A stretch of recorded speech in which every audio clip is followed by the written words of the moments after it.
জীৱিত মানুহক মৃত বুলি ঘোষণা কৰা হৈছে। ভোটাৰ লিষ্টত আমাৰ নাম আছে। এতিয়া অলৰেডি জানুৱাৰীত যে খচৰা আহিছে ইয়াতো নাম আহিছে। ইয়াৰ পিছত কিবা এখন আহিছে। আমি এতিয়া নোয়াগাংগত যাব লাগে বিহুলৈ আমাক ক'লে। আমাৰ অলৰেডি 51 চনৰ পৰা 51ৰ পৰা আজিলৈকে সব ডকুমেণ্ট আছে, ইণ্টাৰনেশ্যনেল পাছপোৰ্ট আছে আৰু মোক মৃত্যু বুলি ঘোষণা কৰিছে সিহঁতে। এইটোহে মোৰ। আপোনাৰ ওচৰত জাননী আহিছে? এইয়া জাননী মোৰ। জাননীত কি লিখা আছে? এখন কি আপোনাৰ নামত জাননী আহিছে? কি বুলি আহিছে জাননীখন গম পাই নেকি? নাই সেইটো নাই, এইটো ডকুমেণ্ট লৈ যাব লাগে তাত। ক'ত যাব লাগে? নোয়াগাংগত। নগাঁও ক'ত? ইলেকশ্যন অফিচত?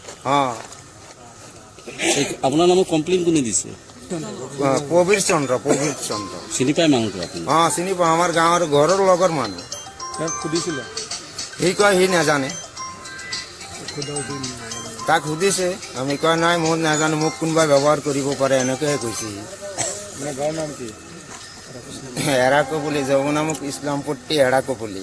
আপোনাৰ নামটো? মহম্মদ মফিজুদ্দিন। আপোনাৰ আহিছে নে নোটিছ? আপোনাৰ পৰিয়ালৰ বেলেগ কোনো? নাই মোৰে অকলে আহিছে। আপোনাৰ পৰিয়ালত আপোনাৰ আহিছে? আপোনাৰ ঘৰ নম্বৰ কিমান? 145। গাঁৱত কিমানজনৰ নামত আহিছে? গাঁৱততো মোৰ লগত 33 জনৰ আহিছে। একে মানে এনেকুৱা পৰিয়ালৰ এজন দুজনকে আহিছে? এজন দুজনকৈ গোটেই গাঁৱত আহিছে। থানালৈ আহিছো, মই বোলে মৃত্যু নটিচ দিছো। এতিয়া নটিচৰ কাৰণে মই ন্যায় চাবলৈ আহিছো, আমাক ন্যায় দিব। আপোনাৰ নাম কি? ঘৰ? ঘৰ এই যমুনামুখী বজাৰত। কি আপত্তি দিছে কোনোবাই? কোনোবাই আপত্তি দিছে?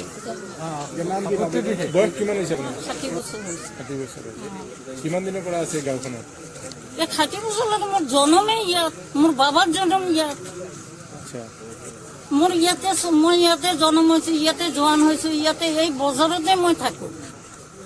হস্পিটেলৰ বেক চাইডত। এতিয়া আপুনি কি দাবী কৰে? আমাৰ ন্যায় লাগে, আমাৰ ন্যায় দিব লাগে।